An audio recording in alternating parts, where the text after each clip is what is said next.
অনেকগুলো কথা এসছে, এই জন্য আমাকে একটু বলতে দিতে হবে, কারণ আপনি অন্য সবাই আছে ইন্ডি জোটের মধ্যে, তো সেই জন্য আমাকে একটু বলতে দিতে হবে। এবার আমি আপনাকে জোটটা রয়েছে কিনা সেটা বোঝা যাচ্ছে।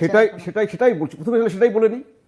দেখুন, বিহারে যখন ভোট হয় তখন ইন্ডি জোট একসাথে, আরজেডি, কংগ্রেস, বাম সব একসাথে। আবার যখন দিল্লিতে খাওয়া দাওয়া হয় একসাথে, ওই রাহুল গান্ধী অভিষেক ব্যানার্জিকে নেমন্তন্ন করে নিয়ে যান, কিন্তু কংগ্রেসের কোনো প্রতিনিধি নেমন্তন্ন পান না। আমি পরে বলছি, বলতে দাও। এইবার তাহলে বিহার থেকে পশ্চিমবঙ্গে ঢুকলে সেই জোটের কি অবস্থা হয়? সেই জোট কেন একসাথে ইলেকশন লড়তে পারে না? কারণ আপনি মাঝখানে কথা বলেন না প্লিজ, আপনি এরপর আপনি কিন্তু বলতে পারবেন না। আমি বলে না পারবো আশুতোষ তন্ময়দা দুজনকেই বলছি, এটা কিন্তু আমি কিন্তু জানি, আমি কিভাবে পারবো আমি জানি। এক সেকেন্ড, এখানে এই হুঁশিয়ারি পাল্টা হুঁশিয়ারি দিয়ে লাভ নেই। আমি জানি কিভাবে আমি এক এক করে বলতে পারবো। আপনি আমাকে বলতে দেবেন। আমি দুজনকেই বলছি। এবার দেখুন, আমি কারোর সঙ্গে ডিস্টার্ব করিনি, আপনি জানেন। এখানে প্রোগ্রামটা চলবে না, সেটা পণ্ড হবে, সেটা আমি ঠিক করব। আমি ডিসাইড, ঠিক আমাকে বলতে দিতে হবে, না হলে কিছু হবে না। এবার আমি বলে দিচ্ছি, সেটা হচ্ছে যে পশ্চিমবঙ্গে আসলে সেই জোটটা থাকে না, দিল্লিতে থাকে, বিহারে থাকে।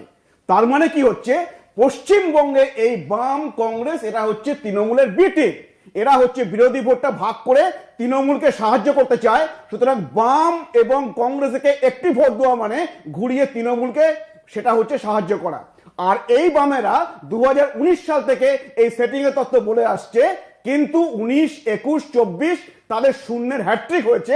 এবার এই ইলেকশনে তারা মহাশূন্যে যাবে, সেটা আপনারা দেখে নেবেন। এবার আপনি আরেকটা কথা বললেন, আপনি আরেকটা কথা বললেন যে হচ্ছে এই অমিত শাহ জেলে গিয়েছিলেন। অমিত শাহ কেন 1975 সালের এমার্জেন্সির সময়ে বহু সাংবাদিক হাজার হাজার জেলে গেছিলেন এবং 1 লক্ষ মানুষ বিনা কারণে জেলে গিয়েছিলেন। এটা কংগ্রেসের ধর্ম এবং অমিত শাহকে সেইভাবে পাঠানো হয়েছিল, কিন্তু তিনি কোর্ট থেকে নির্দোষ প্রমাণ হয়ে এসেছেন। তিনি কোর্ট থেকে নির্দোষ প্রমাণ হয়ে এসেছেন। আচ্ছা, তারপর ঠিক আছে, আপনার সময় বলবেন, আপনার সময় বলবেন।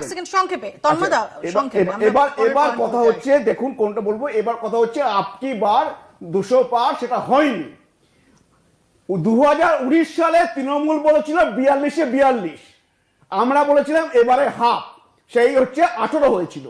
আর এবার ইদানিং কালে দেখবেন বিহারের সময়ে অমিত শাহ বলেছিলেন ইভিন এক্সিট পোলের আগে যে আমরা 2/3 পাবো, আর তারপরে দেখা যাচ্ছে 2/3 নয় 3/4।